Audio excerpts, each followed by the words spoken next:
সবাইকে আন্তরিক শুভেচ্ছা অভিনন্দন জানাচ্ছি। আমি অনুপ কুমার গাইন, ব্যবস্থাপনা প্রভাষক, ব্যবস্থাপনা বিভাগ, দৌলতপুর কলেজ, দৌলতপুর, খুলনা। এই করোনাকালীন অনলাইন ক্লাসে আমরা যে বিষয়টা আলোচনা করব তাহলে ব্যবসায়ী সংগঠন ও ব্যবস্থাপনা অধ্যায় পঞ্চম অধ্যায় যৌথ ব্যবসায়ী সংগঠন, আমাদের শ্রেণী একাদশ শ্রেণী।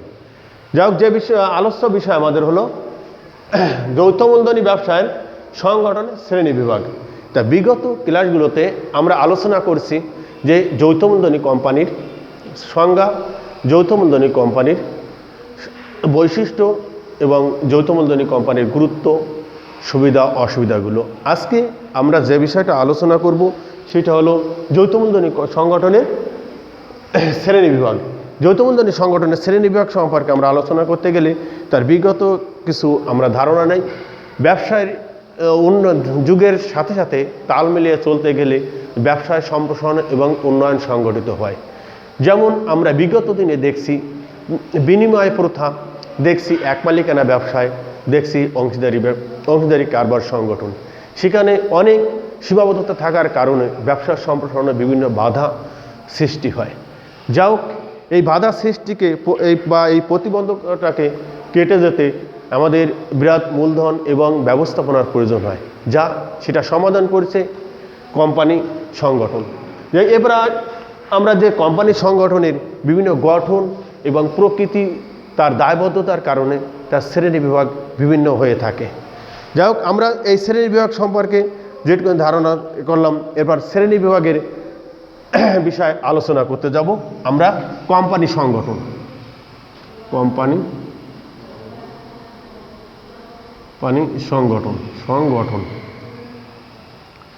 গঠন এক সনদপ্রাপ্ত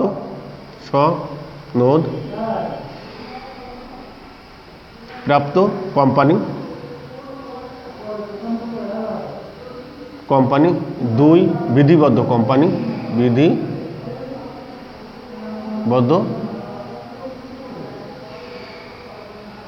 কোম্পানি, তিন নিবন্ধিত কোম্পানি,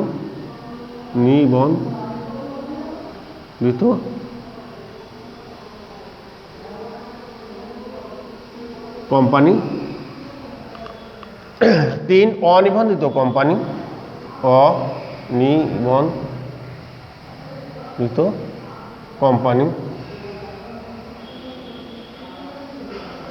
চার অন্যান্য কোম্পানি। যাও এবারে নিবন্ধিত কোম্পানি সম্পর্কে আমরা আরেকটু আলোচনা করব। তারপর প্রকারভেদ এখানে আছে যে সীমিত দায় সম্পন্ন কোম্পানি, অসীম দায় সম্পন্ন কোম্পানি। সীমিত দায় সম্পন্ন কোম্পানি, অসীম দায় সম্পন্ন কোম্পানি,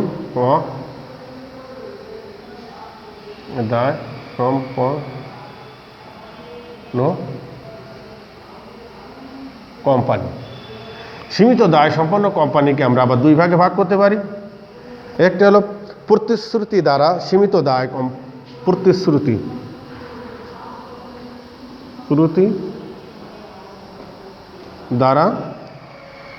সীমিত দায় কোম্পানি,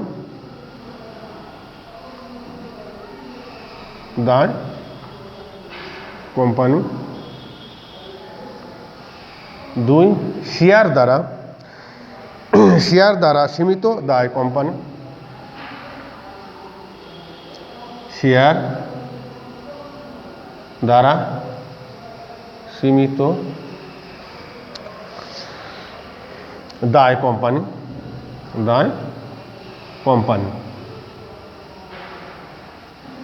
শেয়ার দ্বারা দায় কোম্পানিকে আবার দুই ভাগে ভাগ করা যাচ্ছে। আমরা দেখতে পারি প্রাইভেট লিমিটেড কোম্পানি,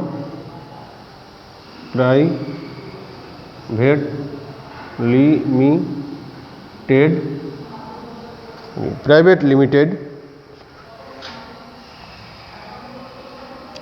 কোম্পানি, দুই public limited company, public limited company, limited company, public limited কোম্পানিকে আবার দুই ভাগে ভাগ করতে পারি আমরা। এক, মালিকানা ভিত্তিতে, মালিকানা ভিত্তিতে কোম্পানি, আর নিয়ন্ত্রণের ভিত্তিতে কোম্পানি।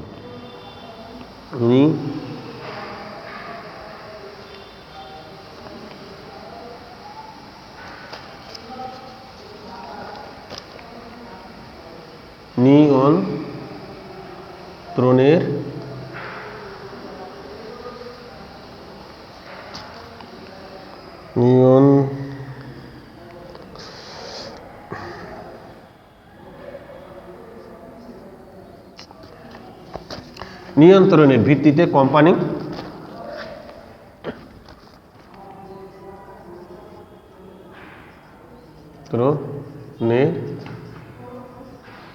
ভিত্তিতে কোম্পানি। মালিকানা ভিত্তিতে কোম্পানি আবার দুই ভাগে ভাগ করা যাচ্ছে, যেটা হলো সরকারি কোম্পানি,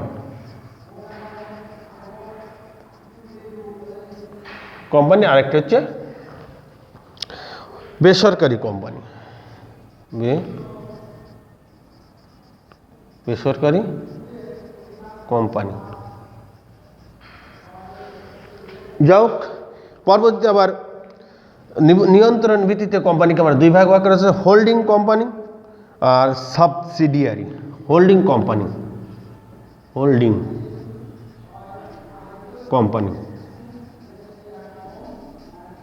কম হয় পায় আকার কোম্পানি, আরেকটা হলো সাবসিডিয়ারি,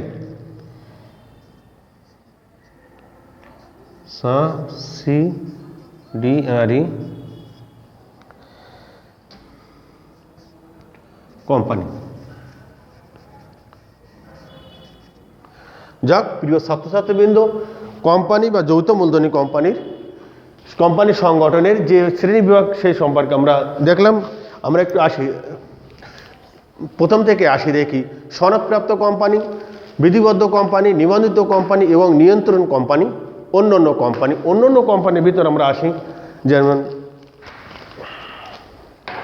অন্যান্য কোম্পানির ভিতর দেখা যাচ্ছে যে আমার বিদ্যমান কোম্পানি, এক বিদ্যমান কোম্পানি, দুই বিদেশি কোম্পানি,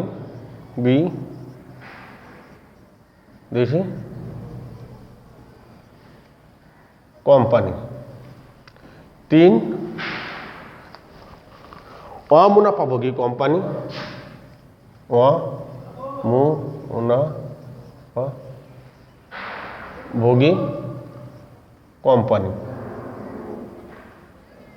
কোম্পানি, চার বহুজাতিক কোম্পানি,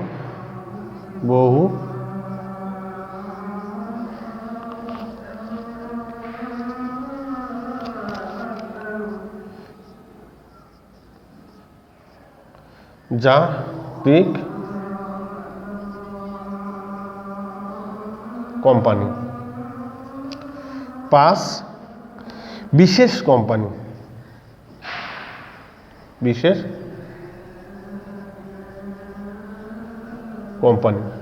যাক প্রিয় ছাত্রছাত্রীবৃন্দ, আমরা কোম্পানির শ্রেণীবিভাগ সম্পর্কে এইটা জানতে পারলাম। যাও আমরা আলোচনা করব। এরপর বিস্তারিত আলোচনা করার আগে আমরা একটু এক নজরে দেখে নেই যে সনদপ্রাপ্ত কোম্পানি, বিধিবদ্ধ কোম্পানি, নিবন্ধিত কোম্পানি, অনিবন্ধিত কোম্পানি এবং অন্যান্য কোম্পানি। আমার নিবন্ধিত কোম্পানিকে আমরা কয়েকটি ভাগে ভাগ করতে পারি, যেমন সীমিত দায় কোম্পানি, সম্পন্ন কোম্পানি, অসীম দায় সম্পন্ন কোম্পানি। এখানে সীমিত দায় কোম্পানিকে আবার দুই ভাগে ভাগ করা হচ্ছে। এখন প্রতিশ্রুতি দ্বারা সীমিত দায় কোম্পানি, শেয়ার দ্বারা সীমিত দায় কোম্পানি। শেয়ার দ্বারা সীমিত দায় কোম্পানিকে আমরা আবারও বলতে পারি যে private limited company, public limited company. এখন পাবলিক লিমিটেড কোম্পানিকে আমরা আবার দুই ভাগে ভাগ করতে পারি, মালিকানা ভিত্তিক কোম্পানি আর নিয়ন্ত্রণ ভিত্তিতে কোম্পানি। নিয়ন্ত্রণের মালিকানা ভিত্তিতে কোম্পানিকে আমরা দুই ভাগে ভাগ করতে, সরকারি কোম্পানি আর বেসরকারি কোম্পানি। আর নিয়ন্ত্রণ ভিত্তিতে কোম্পানিকে আমরা দুই ভাগে ভাগ করতে পারি, একটা হোল্ডিং কোম্পানি, একটা হলো সাবসিডিয়ারি কোম্পানি। যাও প্রিয় ছাত্রছাত্রীবৃন্দ, আমরা এবার সংক্ষিপ্ত একটু আলোচনা করে দেখি। আমরা সনদপ্রাপ্ত কোম্পানি। আমরা জানি যে যৌথ মূলধনী কোম্পানি যখন শুরু হয় তার আগে নিজেদের রাষ্ট্রীয় প্রধানের মাধ্যমে সেটা পরিচালিত হতো, কিন্তু 1844 খ্রিস্টাব্দে ব্রিটেন পার্লামেন্টে আইনের মাধ্যমে এটা কার্যকরী হয়। এখন সনদপ্রাপ্ত কোম্পানিকে একটা কথা বলা আছে যে 1844 খ্রিস্টাব্দের পূর্বে যে কোম্পানিগুলো গঠন করা হতো, ওই কোম্পানিগুলো ওই দেশের রাষ্ট্রপ্রধান বা রাজা নারীদের নির্দেশ অনুসারে এই প্রতিষ্ঠানটা পরিচালিত হতো। তখন যে সার্টিফাই তাদেরকে দেওয়া হতো, এই সার্টিফিকেটকে বলা হয় যে সনদপ্রাপ্ত কোম্পানি। বিধিবদ্ধ কোম্পানি মানে কি, যে দেশের প্রধানের বিশেষ আইনের মাধ্যমে যে কোম্পানি গঠন করা হয়, দেশের বা সংসদের মাধ্যমে বা রাষ্ট্রীয় প্রধানের বিশেষ প্রয়োজনে যে কোম্পানিগুলো গঠন করা হয় সেইটা হলো বিধিবদ্ধ কোম্পানি। যেমন দেশের সরকার কর্তৃক পরিচালিত নিয়ন্ত্রিত হয়ে এই কারবার প্রতিষ্ঠানটা পরিচালিত হয় এবং এদের নিজস্ব মুনাফা ভোগের জন্য এটা তৈরি করা হয় না, এটা সম্পূর্ণ দেশের জনগণের কল্যাণের জন্য এটা পরিচালনা। নিবন্ধিত কোম্পানিটা কি? নিবন্ধিত কোম্পানি হলো কি, যে দেশের যে কোম্পানিগুলো পরিচালনা করা হয়, আমাদের দেশ সাধারণত 1994 সালের কোম্পানি আইন অনুসারে গঠিত এবং পরিচালিত হয়ে থাকে।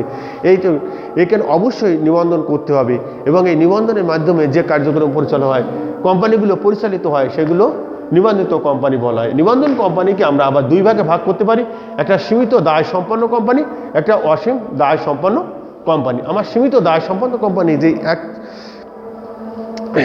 একটা কোম্পানিতে একজন শেয়ার হোল্ডার যে পরিমাণ পণ্য ক্রয় করবে তার দায়বদ্ধতা সেই রকম থাকবে। আমরা দেখছি অংশীদারি এক মালিকানা কারবারে, যে এক মালিকানা কারবারে মালিক সম্পূর্ণ দায়ভার সেই গ্রহণ করতে পারবে। অংশীদারি কারবারে দেখছি যে একজন অংশীদার যদি দেউলিয়া না হয় আর সমস্ত অংশীদার দেউলিয়া হয়ে যায়, তাহলে যে অংশীদার দেউলিয়া হবে না এই অংশীদার কি সমস্ত দায়বদ্ধতা গ্রহণ করতে হয়। কিন্তু যৌথ মূলধনী কোম্পানিতে এখানে দেখা আছে যে তার যেটুকুনি যে মূলধন সে বিনিয়োগ করে ওর বাইরে কিন্তু সে দায়ভার গ্রহণ করবে না। এবং এই সীমিত দায়ভার সম্পন্ন কোম্পানি আমরা দুই ভাগে ভাগ করতে পারি, প্রতিশ্রুতি দ্বারা সীমিত দায় কোম্পানি, শেয়ার দ্বারা সীমিত দায় প্রতিশ্রুতি দ্বারা সীমিত দায় কোম্পানি হচ্ছে কি, আমাদের কোম্পানিতে আমরা সাধারণত মূলধনকে প্রত্যেকটা আলাদা অংশে ভাগ করা হয়, এই আলাদা অংশকে আমরা এক একটা শেয়ার বলি। এখন কোনো মালিক যে কটা শেয়ার ক্রয় করবে সেই কটা ছাড়াও তার কোম্পানিতে অবসর গ্রহণ করার সময় যে চুক্তিতে সে আবদ্ধ হয় যে আমি এর বাদেও আরও কিছু টাকা এখানে বিনিয়োগ করব বা দায়ভার গ্রহণ করব, এই প্রতিশ্রুতির মাধ্যমে সে যখন এইটা গ্রহণ করে তখন তাকে কী হচ্ছে, প্রতিশ্রুতি দ্বারা সীমিত দায় কোম্পানি। আর আছে শেয়ার দ্বারা সীমিত দায় কোম্পানি। শেয়ার দ্বারা বলতে বোঝাচ্ছে কি, আমরা জানি যে যৌথ মূলধনী কোম্পানিতে মূলধনকে বিভিন্ন ভাগে ভাগ করা হয়। যৌথ মূলধনী কোম্পানি বিভিন্ন ভাগে ভাগ করা হয়, প্রত্যেকটা ভাগকে আমরা এক একটা শেয়ার বলে থাকি। এখন একজন মালিক বা একজন শেয়ার হোল্ডার যে কটা শেয়ার সে ক্রয় করবে, ওই শেয়ারের যে মূল্য আছে ওই মূল্য পর্যন্ত তাকে দায়ভার গ্রহণ করতে হয়, এর বাইরে কিন্তু তাকে এই দায়ভার গ্রহণ করতে হয় না। শেয়ার দ্বারা সীমিত দায়ভার কোম্পানিকে আবার আমরা দুই ভাগে ভাগ করতে পারি, এটা প্রাইভেট লিমিটেড কোম্পানি, একটা হলো কি public limited company. Private limited company কি আমরা সাধারণত জানি 2 থেকে 50 জন শেয়ার দ্বারা সীমাবদ্ধ। এই দুই ধরনের কোম্পানি, এই কোম্পানিকে আমরা শেয়ার দ্বারা private limited company. Private limited company share সহজে হস্তান্তরযোগ্য নয়, সাধারণত নিজস্ব আত্মস্বজন বন্ধু বান্ধব বা নিজের পরিবারের লোকজনের মাধ্যমে সেখানে হস্তান্তর করতে হয়। আর এরপরে আসি আমরা public limited company. Public limited company সাধারণত আমরা বলতে পারি যে যৌথ মূলধনী কোম্পানির যে জনগণের নিকট যে শেয়ার বিক্রি করে যে সর্বনিম্ন তারা 7 জন এবং সর্বোচ্চ কোম্পানি শেয়ার দ্বারা সীমাবদ্ধ থাকে, সে কোম্পানি শেয়ার দ্বারা সীমাবদ্ধ থাকে। এই ধরনের কোম্পানিকে আমরা public limited company. Public limited company সাধারণত আমরা জানি যে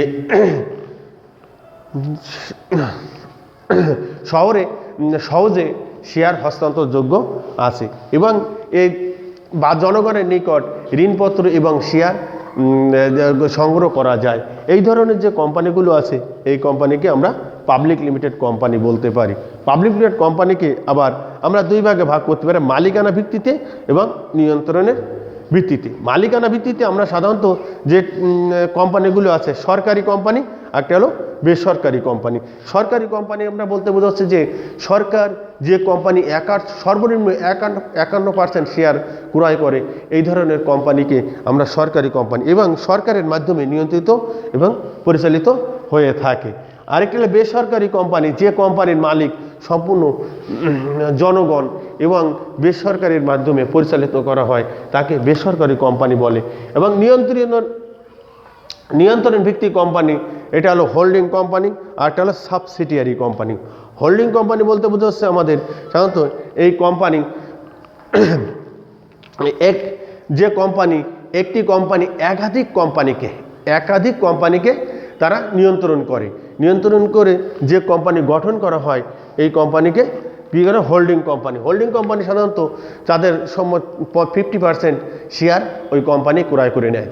এরপরে আমরা আসি সাবসিডিয়ারি কোম্পানি। সাবসিডিয়ারি কোম্পানি বলে একটি নিজস্ব কোম্পানির যে শেয়ারগুলো আছে অন্য কোম্পানি সেইগুলো দায়ভার বহন করলেই এটা হলো সাবসিডিয়ারি কোম্পানি বহন করে। সম্পূর্ণ নিয়ন্ত্রণ, ভোটাধিকার সব কিছু থাকে অন্য কোম্পানি বা অধিকাংশ সিকিউরিটি তাদের কাছে থেকে যায়।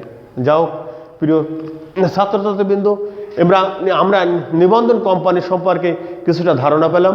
এরপরে আমরা আসি অনিবন্ধিত কোম্পানি। অনিবন্ধিত কোম্পানি আমরা সাধারণত এর সদস্য সংখ্যা থাকে সর্বনিম্ন 7 জন এবং তাদের কোম্পানির নিয়ম অনুসারে সেটা গ্রহণ করা হয়, কিন্তু এটা নিবন্ধন করা হয় না। অনেক সময় আমরা এটা অনিবন্ধিত কোম্পানি বলে থাকি, তার কারণ এটা নিবন্ধন গ্রহণ করা হয় না। আমাদের দেশে এই কোম্পানিটা প্রচলন সাধারণত দেখা যায় না। যাও এরপরে আসি অন্যান্য কোম্পানির ভিতরে আছে বিদ্যমান কোম্পানি বলতে বোঝাচ্ছে আমরা সাধারণত একটি দেশের যে আইন আছে কোম্পানি পরিচালনা করার, সেই আইন গ্রহণ করার পূর্বে যে কোম্পানি সৃষ্টি হয়েছে, কিন্তু কোম্পানি সৃষ্টি হওয়ার পরে যখন আইন প্রচলন করা হলো, তা আইন প্রচলন করার সাথে সাথে এই কোম্পানিটা আবার সেই আইনের মাধ্যমে পরিচালিত বা আইনের মধ্যে নিবন্ধিত হয়। এই ধরনের কোম্পানিকে আমরা সাধারণত বলি নিবন্ধিত বিদ্যমান কোম্পানি। বিদেশি কোম্পানি বলতে বোঝাচ্ছে আমাদের দেশে অনেক কোম্পানি আছে এরকম যে কোম্পানিটা বিদেশ থেকে আমাদের দেশে আসছে এবং আমাদের দেশে এসে আমাদের দেশের যে নিয়মকানুন আসে, যেরকম কোম্পানির 1994 সালের আইন অনুসারে তা আবার নিবন্ধিত হয়ে তারা দেশের কোম্পানি আইনের মাধ্যমে তারা পরিচালিত হচ্ছে। এই ধরনের কোম্পানিকে আমাদের কি বলি বিদেশি কোম্পানি। আমরা যেমন উদাহরণ দিতে পারি ইউনিলিভার কোম্পানি, কোকোকোলা কোম্পানি, এই ধরনের কোম্পানি। তারা অ্যালিকো আছে, অ্যালিকো ইন্স্যুরেন্স কোম্পানি আছে, যে কোম্পানি বিদেশে কোম্পানি, কিন্তু আমাদের দেশের যে নিয়ম আছে সেই নিয়ম অনুসারে তারা পরিচালিত হয়। এরপরে আছে কি অমুনাফাভোগী কোম্পানি। অমুনাফাভোগী কোম্পানি কিন্তু আমরা সাধারণত জানি যে যৌথ মূলধনী কোম্পানি বা ব্যবসা প্রতিষ্ঠানে মূল উদ্দেশ্য হলো কি মুনাফা অর্জন করা। এখন আমরা তো মুনাফা অর্জন করা, কিন্তু এখানে বলা আছে অমুনাফাভোগী কোম্পানি। এ কোম্পানি হলো কি যে মুনাফা অর্জন হলেও তাদের উদ্দেশ্য থাকবে জনগণের কল্যাণের জন্য, যেমন ধর্মীয় প্রতিষ্ঠানে অনুদান, দাতব্য প্রতিষ্ঠানে অনুদান, গবেষণাগারে অনুদান। এই ধরনের যে প্রতিষ্ঠানে যে লাভ আসছে, এই লাভটা যখন এই ধরনের প্রতিষ্ঠানে অনুদান দেওয়া হবে, তখন এই ধরনের কোম্পানিকে আমরা বলবো অমুনাফাভোগী কোম্পানি। বহুজাতিক কোম্পানি বলতে আমরা বুঝাচ্ছে যে একটি দেশের তাদের প্রধান অফিস থাকবে, ওই প্রধান অফিস থেকে বিশ্বে তাদের যতগুলো দেশে ব্যবসা বাণিজ্য পরিচালনা হবে সেই দেশেই বসে তারা নিয়ন্ত্রণ করবে। যে এই ধরনের কোনো কোম্পানিকে আমরা বহুজাতিক। আবার বলি যে একটি দেশে তাদের প্রধান অফিস থাকবে, এই প্রধান অফিসের মাধ্যমে তাদের ব্যবসা বাণিজ্য বিভিন্ন দেশে যে পরিচালিত হচ্ছে, এই পরিচালিত করছে, কিন্তু নিয়ন্ত্রণ করছে তাদের প্রধান অফিস থেকে। এই যে ধরনের কোম্পানিগুলো আছে, এই কোম্পানিগুলোকে আমরা সাধারণত বহুজাতিক কোম্পানি বলি। যেমন আমরা দেখি ইউনিলিভারের কথা বলি, কোকো কোলার কথা বলি, হং সাং কর্পোরেশনের কথা বলি। এই কোম্পানিগুলো সাধারণত বিদেশে তাদের প্রধান অফিস, আমাদের দেশে বিভিন্ন জায়গায় এরা এই কাজটা পরিচালনা করছে। এরপরে আসে বিশেষ কোম্পানি। বিশেষ কোম্পানি আইন সম্পর্কে আমরা বলতে পারি যে আমাদের দেশের পরিচালিত আইন অনুসারে কোম্পানি গঠিত এবং পরিচালিত হয়ে থাকে, গঠিত এবং নিবন্ধিত হয়ে থাকে, কিন্তু পরিচালনা করতে গেলে অনেক সময় যে কোম্পানির যে আইন আছে সেই আইন অনুসারে সেটা পরিচালিত হচ্ছে না। এই ধরনের যে কোম্পানি আছে সেই কোম্পানিকে আমরা বলি বিশেষ কোম্পানি। যেমন ধরে আমরা ব্যাংক, বিমা প্রতিষ্ঠানগুলো, এই প্রতিষ্ঠানগুলোকে আমরা সাধারণত বলি বিশেষ কোম্পানি, বিশেষ কোম্পানি। যাও প্রিয় ছাত্রছাত্রীবৃন্দ, আশা করি তোমরা কিছুটা বুঝতে পারছো। পরবর্তী ক্লাসে আরও বিস্তারিত আলোচনা আমরা করব। এই করোনাকালীন ক্লাসে সবাইকে ধন্যবাদ জানিয়ে ঘরে থাকো, সুস্থ থাকো, সুন্দর থাকো। ধন্যবাদ সবাইকে।